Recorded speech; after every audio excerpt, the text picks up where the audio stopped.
We are going deep into the Zomato's playbook to understand how they used social connections to build $1 billion company. But before we talk about strategy, we need to clear one big misconception about networking. Let me ask you something honestly. Is your network a real strategic asset that you use to reach your goals, or is just a LinkedIn list collecting digital dust? Because that answer changes everything. Here is the myth most people believe. Networking is about numbers. It's a number game. More people, the better. The more the number, the merrier. But the reality, how successful founders actually do it is about precision, having the right type of connections at the right time. They don't just collect contacts, they deploy them strategically. Think of your network as having two different toolkits and knowing which one to use when, that is the edge. The academic term is social capital.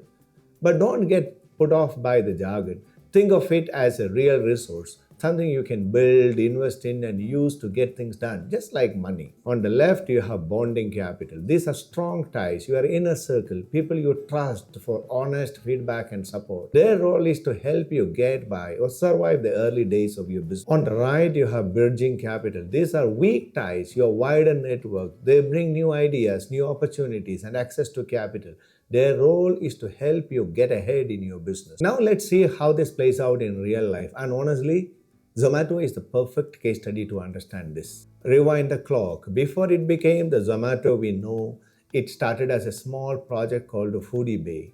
And here is a key detail. It wasn't even a public website at first. It was an intranet site built for founders' colleagues at Bain Company. Literally born inside a dense, high-trust professional network of people within a single company.